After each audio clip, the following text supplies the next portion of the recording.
Welcome to Data Science with EJD.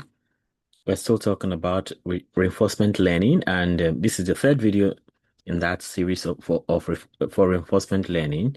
Here, the focus is on dynamic programming methods in reinforcement learning, and the first question to answer is what is dynamic programming?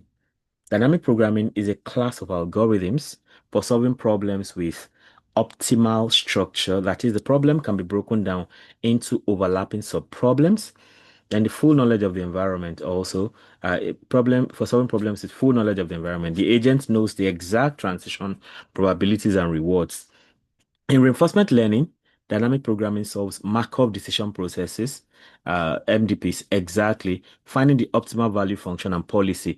In the last video, we considered Markov decision processes. We looked at the whole math background of that and all that. And we also took an example of that. Now, why do we have to use dynamic programming in reinforcement learning? First of all, talking about the benefits, the theoretical foundation, dynamic programming algorithms like policy iteration and value iteration provide a clear mathematical framework for optimal decision making. Then we can have the exact solution. If the model is fully known and small enough, dynamic programming gives the true optimal policy. Then baseline for testing. Dynamic programming solutions are used to benchmark, approximate, or model-free reinforcement learning methods.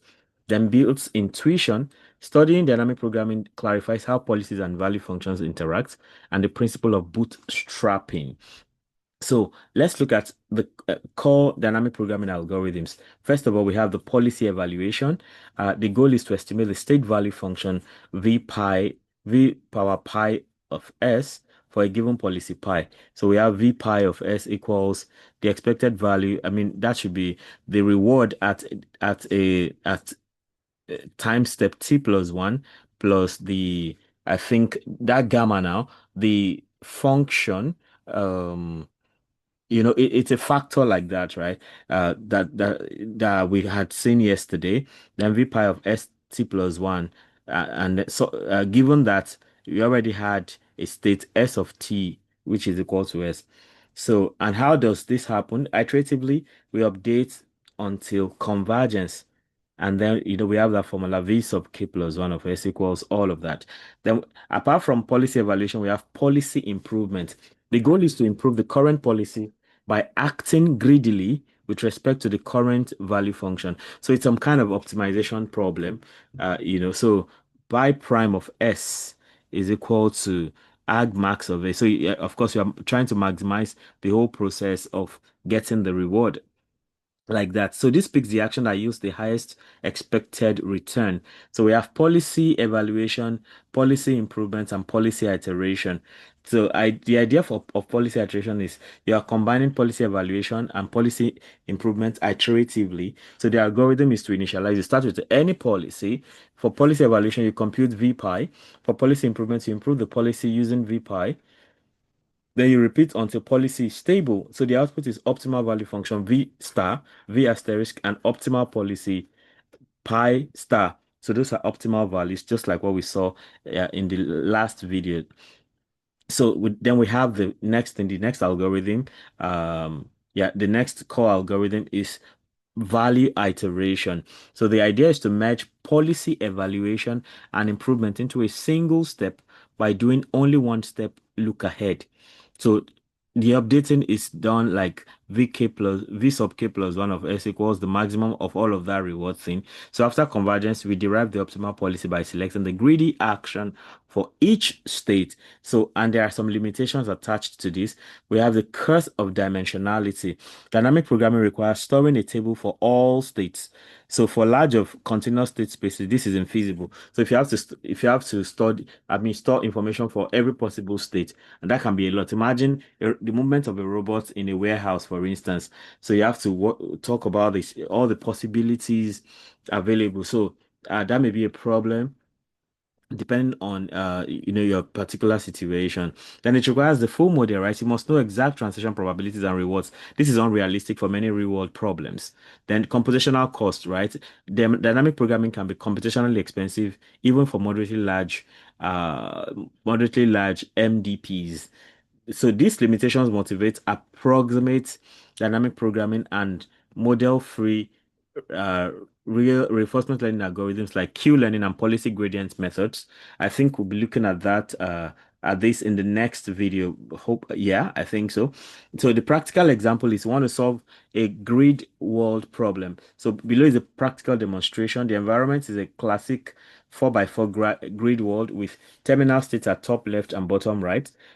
You know, then you have the reward -1 for each step, 0 at terminals. Then the actions can be up, down, left, or right. The goal is to solve using policy iteration and value iteration, and we visualize the results, the resulting value functions. So we have a comprehensive Python implementation, and as usual, we want to have the line numbers for easy referencing. Okay, so of course here we need just NumPy for numerical computations and matplotlib for visualization. So define the grid world. So we use object-oriented programming. We have class grid world. So we initialize like this. So self rows, so 4 by 4, right? So row is 4, columns 4. So self dot rows equals row, self dot calls equals calls. Self dot state is ij for I in range, rows for j in range, columns, and self actions up, down, left, right. That's basically what that is. Then self dot terminal states you have 0, 0. At terminal states, right? Those you have zeros at those points. So rows -1, columns -1.